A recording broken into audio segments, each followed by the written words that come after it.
good, y'all? It's your humble Ronin here with another Ronin reaction to part 4 of the Whitney Webb interview. If you're new to the channel, please make sure to hit that like button, subscribe, and ring that notification bell. Now, let's get.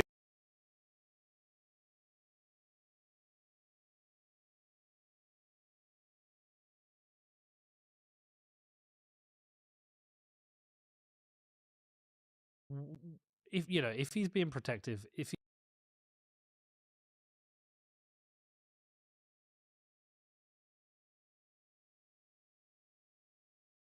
of intelligence agencies, why does he face an initial prosecution?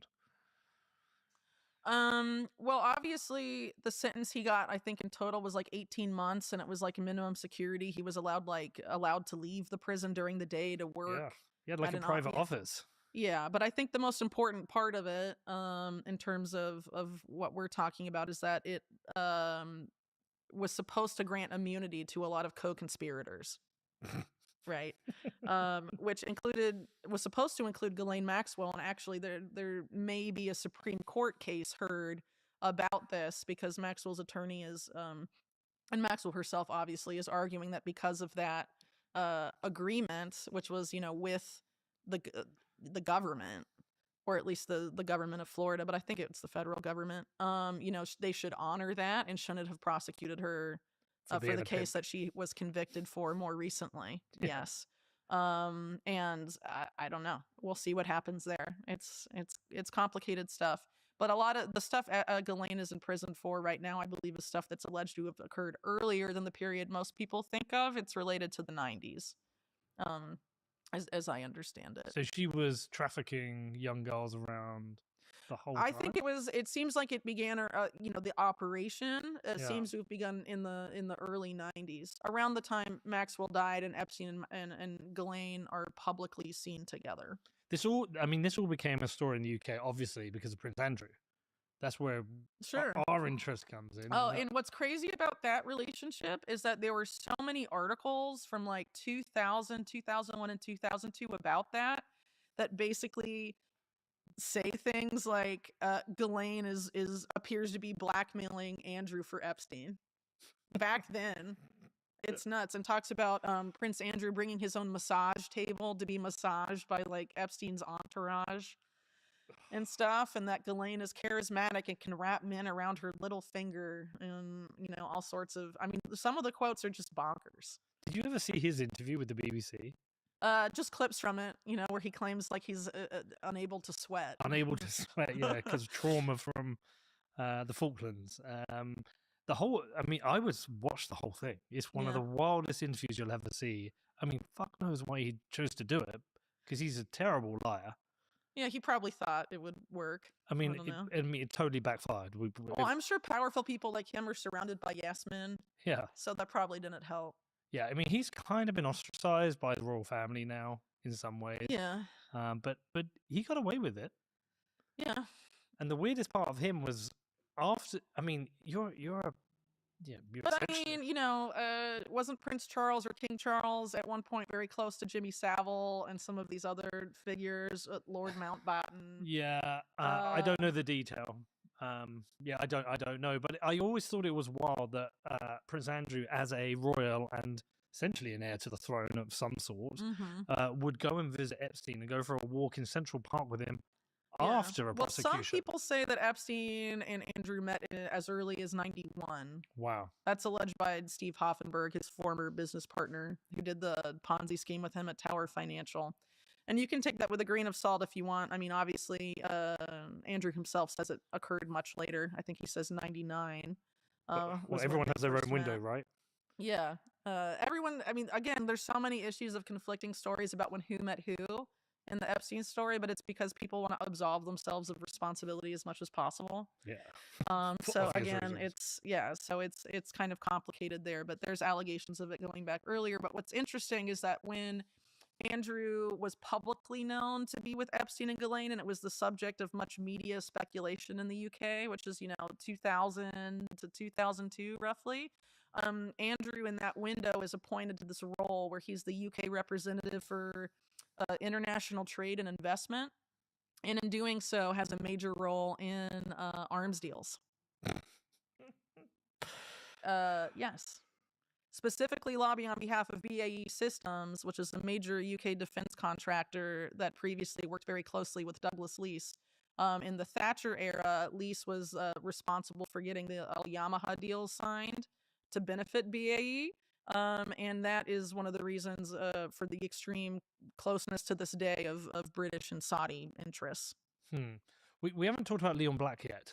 No, we can. We can. Well, so I think a lot of people want to see a black book of who the pedophiles are, who the people who are sleeping with children or sleeping with teenagers. Really quick, the black book already exists, Another but black one book. thing we haven't brought up is how the person who stole it from Epstein's house was his former butler named Alfredo Rodriguez.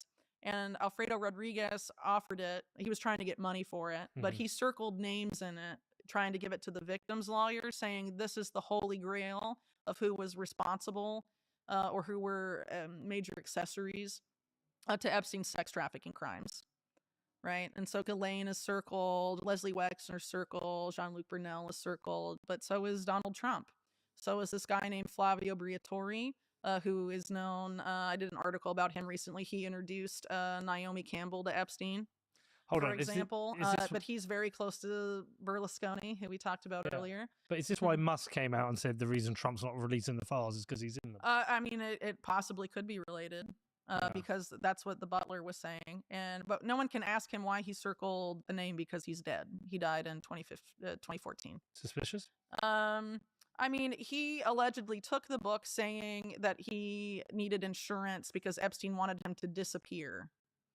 So he seemed to view it that way. But then the victim lawyer that he was offering it to, Brad Edwards, tipped off the FBI, and the FBI sought up a sting operation and then sent him to prison for obstructing justice. And he got the same sentence that Epstein got, 18 months, I believe. How did he die? I think his wife said that it was some type of fast-acting cancer. Okay.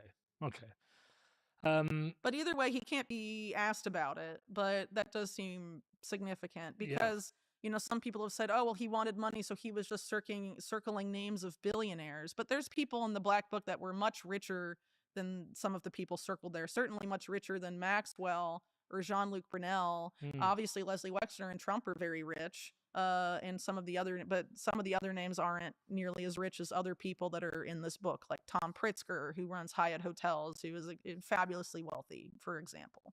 There's definitely, if you just wanted to pick billionaires to shake down, you would have just picked the highest net worth individuals, right? And that's not what is the case here. And also, a lot of the names that are circled, it's panned out that they were co-conspirators, right?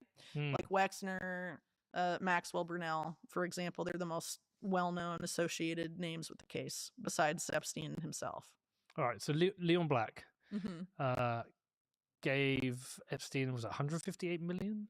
Yeah, a lot of money. I'm not an expert on exact. I mean, I haven't written extensively about those dealings beyond what's been reported in the press, but I can talk about Leon Black going farther back because it's kind of interesting. He started off as a major guy at Drexel Burnham Lambert, which is this banking nexus that was important to the S&L crisis and also the junk bond explosion. Michael Milken was the architect of that. He was pardoned by Trump in his first term so he's no longer a felon. He's one of those guys that's rebranded as a philanthropist in recent years, actually very successfully. Haven't they all done this? Yeah, but major financial crimes went on, and the junk bonds were used to fuel a lot of these corporate raiders that ended up taking over major swaths of the American corporate landscape and really centralizing them within this group that is the subject of my book. And so Leon Black was a part of that. And what's interesting also, it just seems to me that the as horrible as the sex trafficking that's going on is, that doesn't seem to be the thing that they're most concerned about. it seems to me that they're most concerned about all of the fraud and illegal monetary actions that they're taking, many of which at the expense of the American people. I feel, and I think that's kind of what the larger issue is in not wanting to release any of this data relating to Epstein, is that very savvy individuals and regular Americans can tie the financial web and weave it together to paint a larger picture. And I think that's what they're more concerned about, is the American people finding out that, which, I mean, it's kind of like an open secret already, that they have been defrauding us, they have been scamming us out of our retirement funds, retirement savings, you name it. And they've created that system purposely to do that, while simultaneously making us pay taxes and things like that, while they steal our money at the exact same time. So, I think that seems to be the bigger issue here, because, America is in a very weird situation where, like, we'll have people who have been, like, convicted of heinous crimes, but we'll still employ them. We'll still give them jobs. There are a lot of people who have committed abuse towards men and women, and they fail upwards. I mean, look at it from a local state standpoint. We've had, men and women out there who have severely abused men and women and children, and they get either a slap on the wrist or they don't even get put on a registry at times. You see a lot of that with a lot of the women lately who work in the school systems, that have been arrested for sexually assaulting, students. A lot of them don't get put on registries. So, we seem to have inadvertently or by design have normalized the abuse of children to where we will overlook it to a certain extent, as long as the music's still good, their politics is still politicking. I mean, their corporation is still corporating. I mean, you name it. We still live in that type of climate. So that's just something to keep in mind as you observe the current state of affairs and the powerful individuals that inhabit it. As an aside, is that his father, Eli Black, died rather suspiciously, falling out of a high-rise window when he was the head of United Fruit Company. That's the same fruit company that CIA did coups for. Yeah, and then it was taken over by Leslie Wexner's business mentors, Max Fisher. Going back to your yacht explanation, there's a lot of people who seem to have got off the yacht. Yeah, or they just they threaten deals, or they make mistakes and expose themselves too much. I mean, I think there's a lot of reasons. I mean, you can slip and fall off the yacht, right? Or you can deliberately decide to try and hop off. And I think, some of these things are related to that. But anyway, yeah, Leon Black obviously operates in these networks and has for a long time. Apollo Global Management is his firm that he funded with other ex-Drexel people, and what he's known for now. And his crimes with Epstein were investigated by an internal group at Apollo that exonerated him. But one of the lead authors on that is a guy named Alvin Buzzy Krongard, who used to be executive director of the CIA and is one of the main suspects in 9/11 insider trading. It's a meta cartel. Yeah, I mean, it looks that way to me. You see, it's all about money. Like it just, everything ties back to money, and it's just the sex trafficking and the blackmail is a means to the end of more financial gains and power. But Leon Black, it was supposedly for philanthropic purposes, right? And so this is one of those examples where Epstein is one of these types of figures that was important in the world of philanthropy from the post 2000s on, because things like the Clinton Foundation, the Gates Foundation, they were reported about by outlets like the Huffington Post as ushering in this new era of philanthropy through impact investing and things like that. And Epstein was intimately involved in setting up both of those. And Isabel Maxwell has very unusual ties to Bill Gates too, that go back to like the late 90s, early 2000s, that are very strange.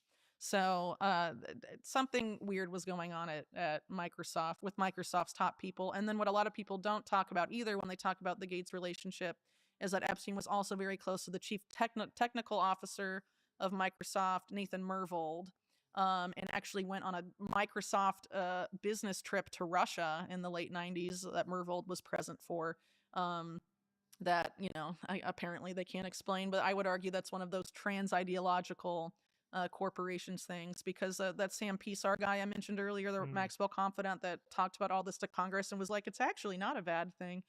He was a lawyer for Apple, and Steve Jobs referring to him was like, I don't know if he worked for the CIA or the KGB, but really he probably worked for both. But he was, Pisar and other people were about getting Silicon Valley established in some of these other countries and, furthering this. They say getting Silicon Valley established in other countries, but what they really mean is getting our intelligence agencies established in other countries so we can monitor, manipulate, exploit, and eventually take over.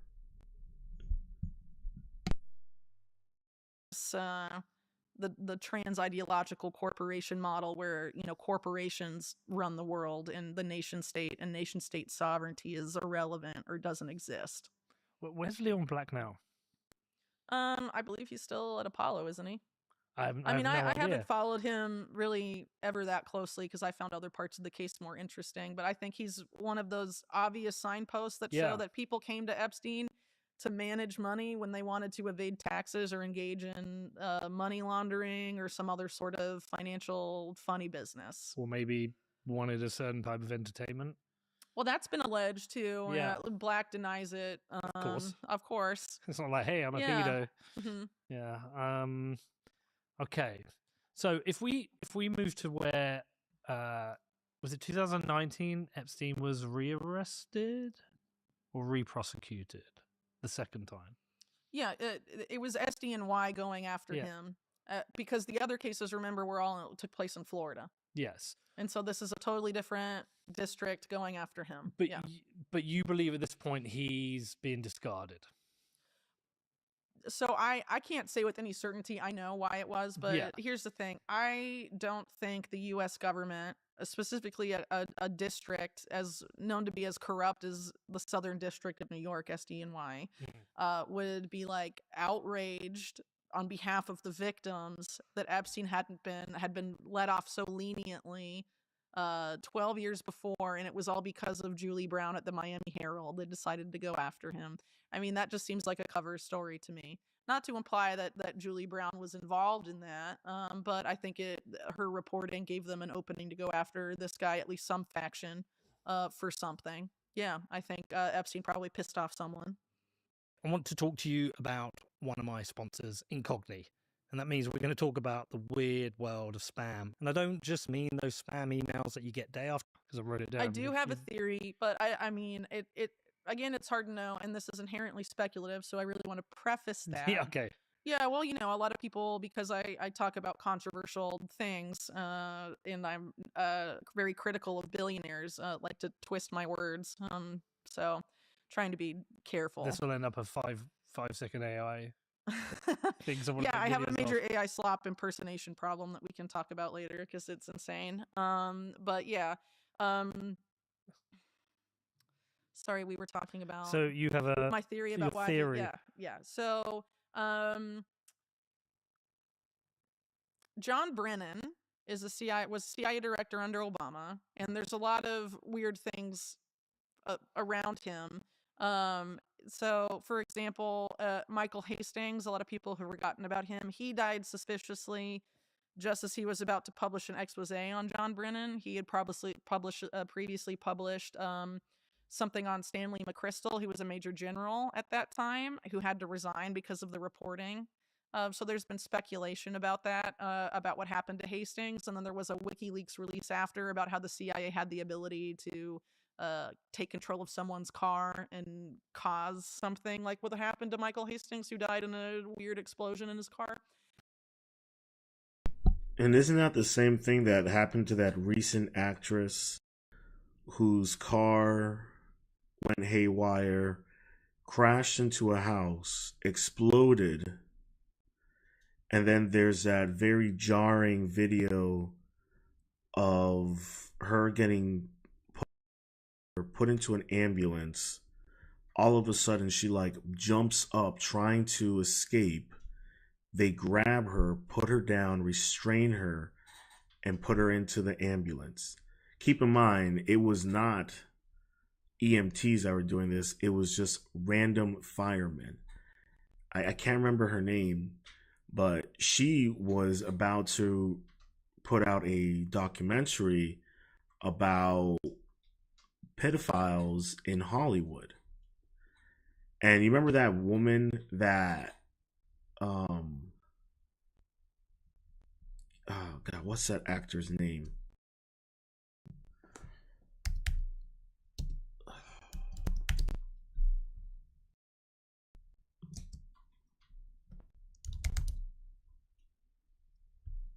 Yeah, what's his name? He shot that woman. Alec Baldwin. All right. So do you remember Alec Baldwin? So remember the woman that he Anne Hirsch. Thank you, Reed Cornwell. I appreciate that. Anne Hirsch. Yeah, she was going to release a documentary about pedophiles in Hollywood, and then they take her out. Alec Baldwin, the woman that he shot, who was the cinematographer for his film Rust, her father worked for Ukrainian intelligence, and she was going to release a documentary on pedophiles in Hollywood. So I'm just letting you know, like, these, like, and you're wondering, okay, well, it's Hollywood, like, why are they taking these people out? Well, the CIA literally has an office in Hollywood, and most military films, most spy films, all have to get passed through CIA and get their approval. You know, the intelligence agency and Hollywood relationship is pretty much just two-faced. Anyway, so John Brennan has that to his record. But I think, if not him, someone in his network, but probably him, got very mad at Epstein, because I think Epstein was likely involved with the rise of the current Crown Prince of Saudi Arabia, Mohammed bin Salman, who had a very uncharacteristic rise to power, I believe in 2017 or so. And Epstein was very involved in Saudi Arabia, going back to his relationship with Khashoggi. There's this issue, for example, in talking about his intelligence links. He had this Austrian passport that showed Epstein's face, but a fake name, and all of this stuff. And it was frequently travel. He was using it to frequently travel back to and from Saudi Arabia and all these other places. And I think his address on it was listed as being Saudi or something like that. And obviously Khashoggi was a very important player in Saudi world, and Epstein and him had a pretty important relationship. And as it relates to John Brennan had been CIA station chief in the capital of Saudi Arabia for a long time, and the crown prince that was deposed by Mohammed bin Salman, we'll call him MBS for now, that MBS took out of power, had been the guy that Brennan had basically groomed to be the new crown prince. That was like the CIA's golden boy, you could say. So Epstein interfered. Well, I think Epstein was part of the group that put MBS into power. Pictures of them figured prominently together, figured prominently in his townhouse. I think Epstein was an architect of MBS's Vision 2030, which was his policies for a post-oil Saudi Arabia. And Epstein appears to have been managing Saudi wealth funds, at least one sovereign wealth fund of theirs. And I say that about Vision 2030 because one of the first things MBS did as part of that was to promote Sophia the robot. He gave her citizenship to be like the first robot to be granted citizenship. But the people that made that robot, Ben Goertzel and Hanson Robotics, heavily funded by Epstein.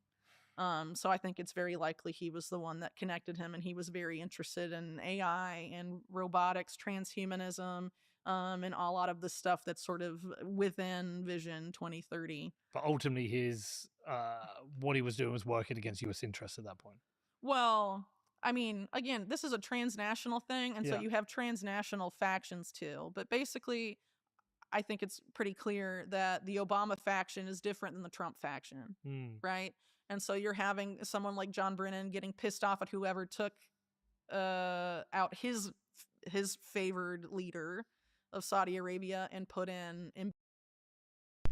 So essentially what Whitney Webb is saying is that the world is run by various corporate, military, pharmaceutical, cartel factions. And it seems like Epstein started favoring one side when he should have just been a neutral player from the get-go. That's what I'm getting. That's how I'm interpreting what she's saying right now. What do you guys think? MBS, because MBS was too young to be crown prince. It's about seniority in Saudi Arabia. It doesn't go father-son like that because, I mean, when you're king of Saudi Arabia, you have like an insane number of kids, right? And so it tends to be passed through uncles, and, you know, it's seniority. And he came to power in his early 30s, and then he put all these other Saudi royals and prominent aristocrats, you know, in the Ritz-Carlton. I don't know if you remember this. They were like hung upside down. It's the meeting. The shakedown. Yeah. All of that stuff happened. So there was obviously a big shakeup of the power structure of Saudi Arabia, which has always been very close to U.S. interests when he comes to power. And MBS not only had close ties to Epstein, he also had really close ties to Jared Kushner. Apparently Kushner and Adam Newman of WeWork, the Israeli guy, were texting each other all the time, and they were going to bring peace to the Middle East and help and develop part of what would become the Abraham Accords together. I wonder how much involvement Jared Kush has currently in what's going on in Israel and Palestine. We don't hear much from him anymore. He kind of just disappeared. But I remember him being very, very actively involved in all of that. Okay. So obviously MBS is tight with the Trump crowd. And so even if Epstein and Trump didn't like each other personally at this point, that doesn't mean that the power structure that has enabled them both to do their thing, I mean, they still operate in that, arguably. I mean, that's what it looks like to me. So I think, Epstein pissed off interests related to John Brennan. And John Brennan was also an architect of Russiagate, right? Which was also aimed at Trump. And then the whole Jamal Khashoggi thing happens in MBS's charm offensive, where he's like, I'm a reformer. I'm here in Saudi Arabia. I'm going to change everything up and open movie theaters and let women have some rights, you know, and all of that. Drive a car. Yeah. He paid a ton of money for that. And then the Jamal Khashoggi thing just evaporated it like that, you know? And so I think there was stuff that went on to kind of get at Trump and MBS. So they kill that reporter to stifle any of that progression. Nasty. That's nasty. And I think also, of course, Epstein, not long after all of that. But again, Epstein, you know, had his hand in too many pies for it to be like fleshed out to the full extent, you know? So it had to be kind of a controlled demolition. And what's interesting, so I brought up William Barr a few times. He's basically the Republican CIA mop-up man. But one of the main lawyers for Epstein victims, Stanley Pottinger, is basically that for the Democrats. Mm-hmm. So you have two cleaners, one for the Republican Party and one for the Democratic Party. And man, if I could find that clip from a Senate hearing. But this senator, he came up there and he was like, I forgot how many, but he said there are currently somewhere around several hundred active sexual assault investigations going on against, like I said, hundreds of senators and congressmen. And like, if you think about it, like think about the amount of like sexual abuse that we don't know about that goes on our Capitol in terms of just interns and between senators and what have you. Like, we think it's bad about what's going on in the military, Navy, even intelligence agencies. But imagine how bad it is at our Capitol, right? And you essentially have two cleaners, who just go around and cleaning up Democrat and Republican messes, majority of which probably involve some form of sexual exploitation.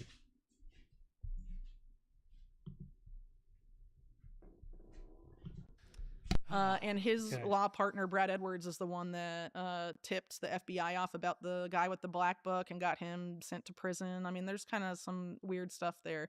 So anyway, if you want to do a controlled demolition, so to speak, of Epstein, you need to have at least some control of both sides.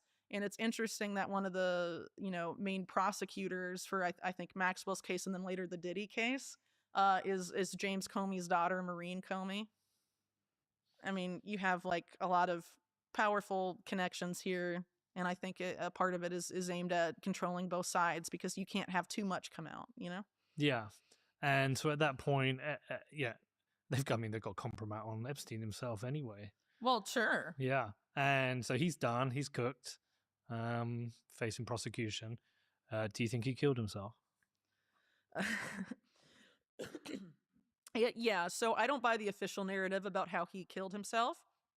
But I also don't want to say I know what happened authoritatively because I don't think anyone does. No. Right? Because even now with attempts to release footage and whatever, it's inconclusive and doesn't show anything. And there's like a bit of footage missing and it flickers, right? Yeah. It's like they're not very good.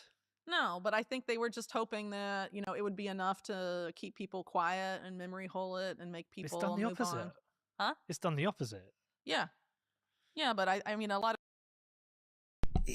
that's funny. They're never really good at cleaning up their jobs. They will go through the most elaborate plans to execute their jobs, but then they fail at the cleanup. I don't know if it's because sometimes these things are just too big of a plan that they can't account for everything. But I mean, they and also at the same time, they'll just like stab themselves in the foot with their own words and their own actions. Like I said before, how are you going to go say that like there are no such thing as no Epstein data and files or anything like that, and then for years you're saying there's data. Trump was saying there was, Pam, all of them were saying there is, and then all of a sudden there isn't. Like, they're so bad at their jobs. I don't know if it's a lack of like dedication or just this the watered downness of these intelligence agencies and these operations that they just don't have the same type of people that used to do it back in the day.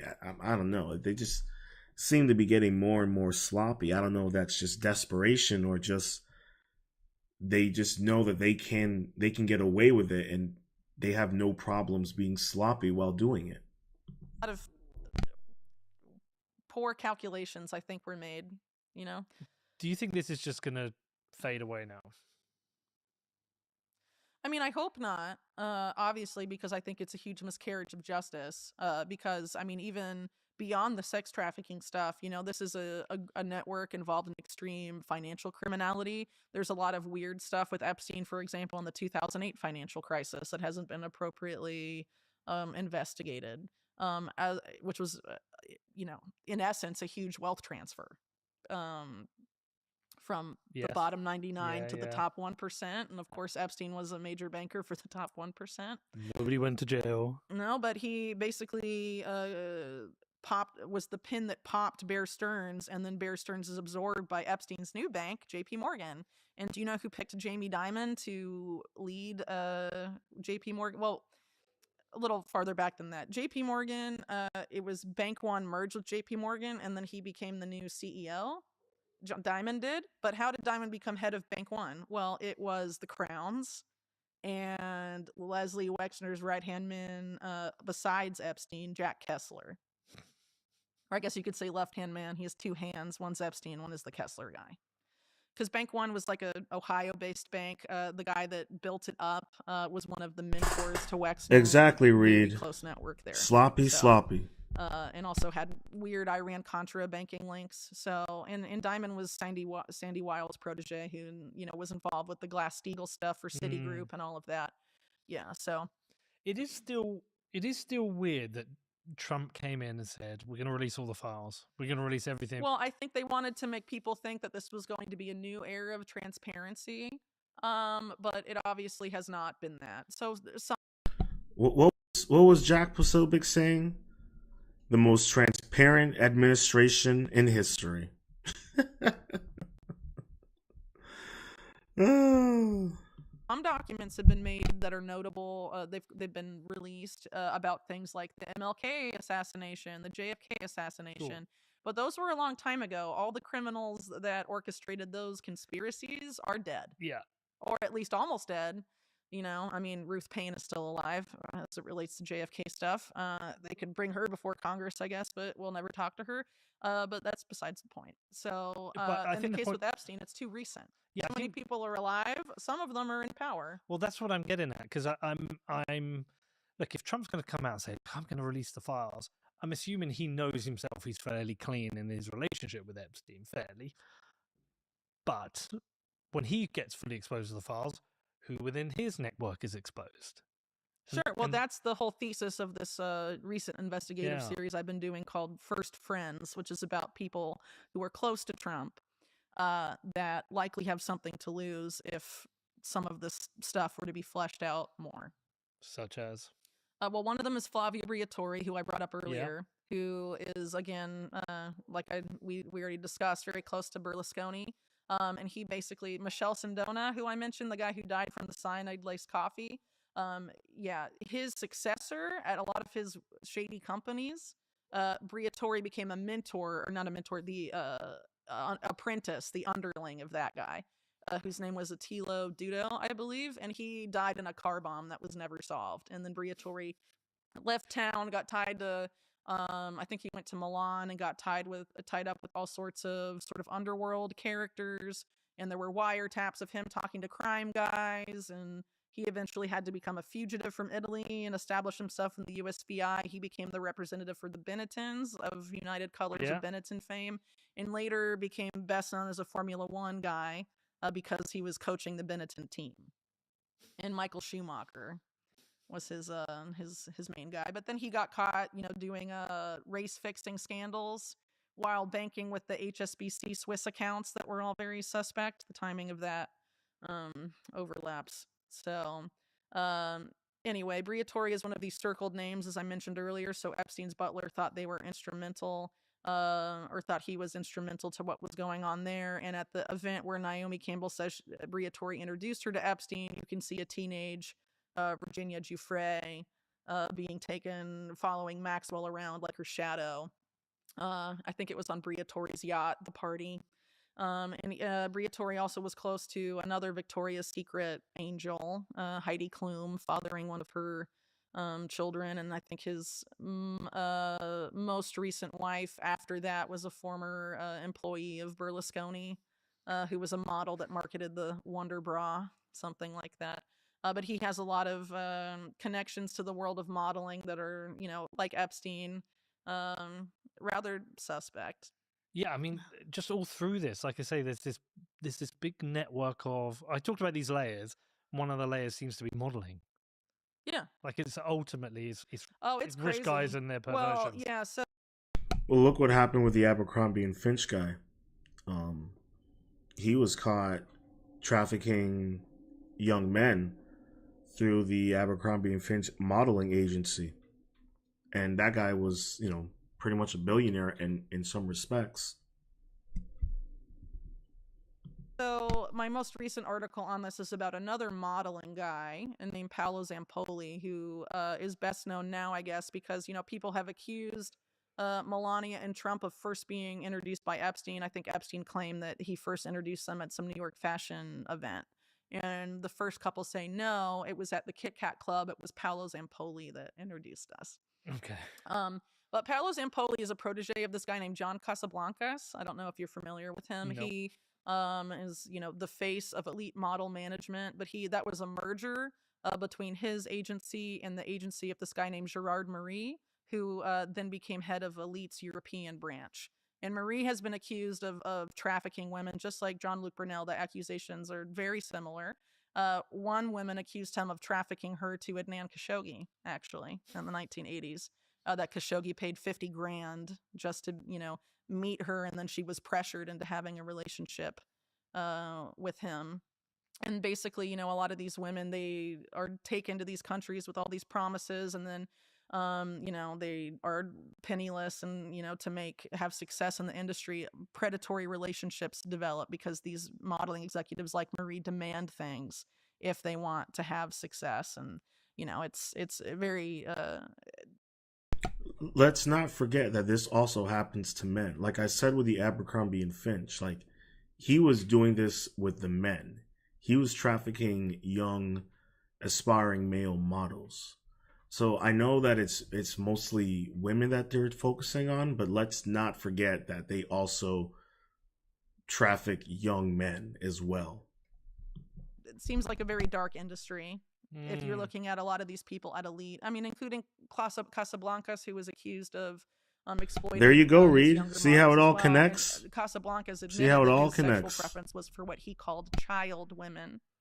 God. And look what he just said. His sexual preference was for child women.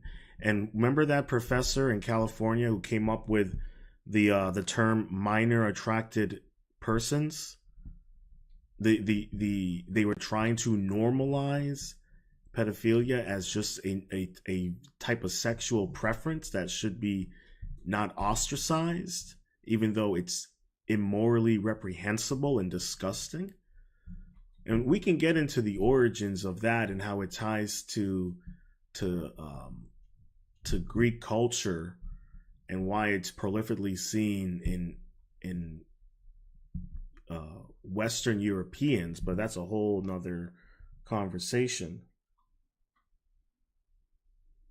Yeah, you're exactly right, Reed. You're exactly right. And his third wife he met when she was 17, and he married her that same year. So she was technically a minor in Brazil. There's a huge network of victims here, then. Yeah, well, a lot of, it's strange because some of it seems like Epstein, in terms of his trafficking, I mean, he wasn't, there's the well-known scandal, but it seems like also, so like Epstein would lure women with promises of paying their scholarships and offering them modeling jobs. And he didn't, for most of the known victims, he didn't do that. He just used that as a lure and then abused them and discarded them. But there were some women that he did do that for. And then they get married off to very powerful people. And some of them are the women he took to the White House. One of them he basically handed off to Trump. That was his girlfriend before Melania. Her name's Selena Middelfart. She's a Norwegian heiress. Another one was Frances Hardin that he passed off to John Doyce, who is a commodity trader, very tied up in the network I talk about in my book. An oil trader guy who's very, very sus. And then you have someone like Nicole Junkerman. She's seen on the arm of people like Paul Allen. She's reportedly used to blackmail U.S. senators on Wexner's UK property with Epstein. and she was Elite Models previously, and then another model, Melanie Walker. She basically is now dating a top guy or married to a guy at Andreessen Horowitz, but she was Epstein's science advisor and then Bill Gates' science advisor. But during a time when Bill Gates said he didn't even know who Epstein was. Strange. But it seems like, Elite Models, there's something weird that was going on there. And that's not to say that every woman that modeled for them had this experience, but there are some that stand out, and it seems to have happened often enough. Well, it's like rich, powerful guys want hot women. And... Yeah, and I should also say that Gerard Marie was involved with the MC2 agency that was Brunel and Epstein and a focus of the sex trafficking case, but he's never been charged. It feels like if the French case is dead in the water, they don't want to go there for some reason. But if Gerard Marie was pimping out young models to people like Khashoggi, that would be why. It feels like if all of this was released, all the files were released, this would be a complete collapse of the political and financial elite. Well, okay, if the political and financial elite are, part of this court cartel that is born out of organized crime and intelligence, like maybe they should collapse. Oh no, and we want it because do we want to be ruled over them? No, and I don't. Yeah, but the problem is they're both parties in the U.S. Yeah, and arguably they're both parties in the U.K. too. The core of Keir Starmer's political network is a man named Peter Mandelson, a long-time Labour Party operator, and the two people that Epstein was closest to in the UK were Mandelson and Prince Andrew. So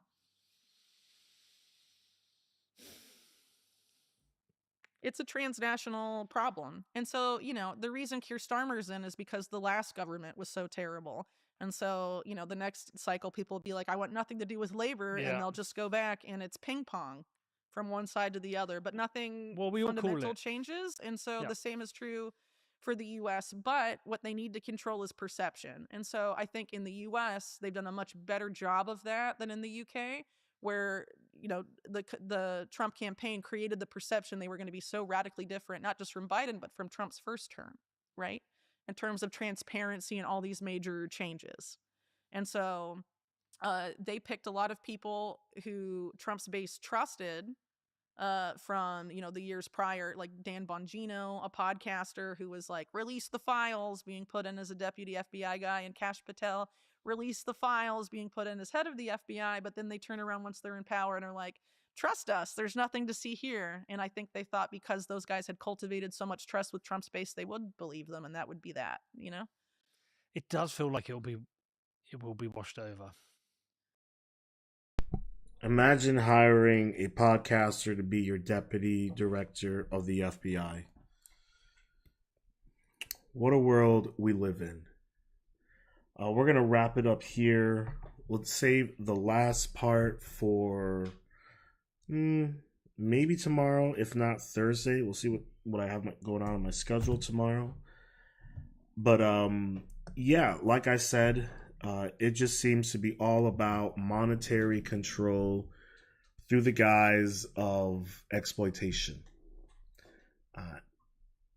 And in wrapping up with this podcast, it just seems like more and more, it's like the abuse is just a means to an end for these people.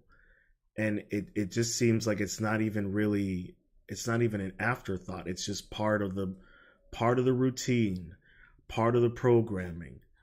And it's disgusting. Absolutely disgusting.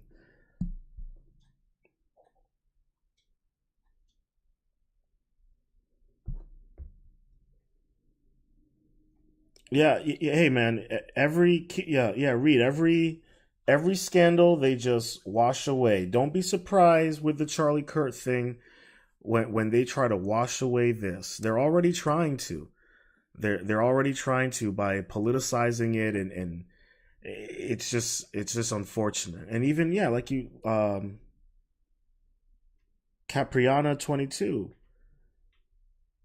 Yeah, they are sacrificial victims. I mean, even you can argue it and say Charlie Kirk was a sacrificial victim in and of itself. It's every single one of these situations like I said in previous streams, this just it's a a ritualistic cult that practices dark magic to maintain power over all of us.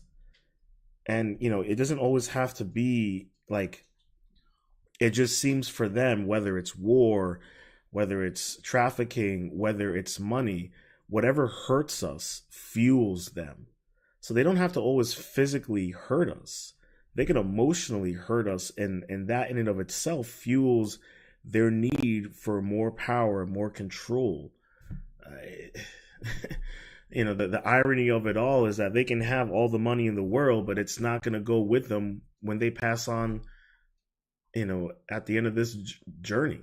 The pharaohs have proven that quite eloquently, that you can bury all of your gold and your slaves with you, but they ain't coming with you on the next life.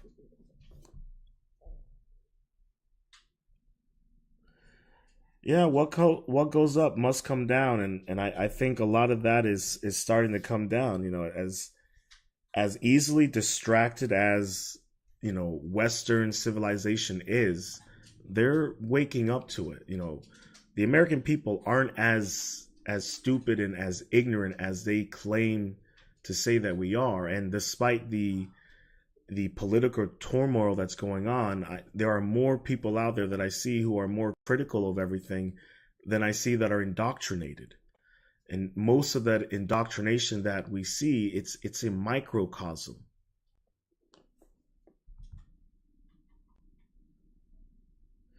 Hey, Reed, man, you're not wrong. At first I thought it was extraterrestrial. At this point, it might be interdimensional. um, it's funny that you say that, Reed, because there have been a couple times I've wanted to write down a script on a couple things that I've been thinking about in terms of that stuff, and maybe I will, maybe I won't. We'll see. But yeah, there's obviously they're getting fed off of something much higher than what they claim to think that they are.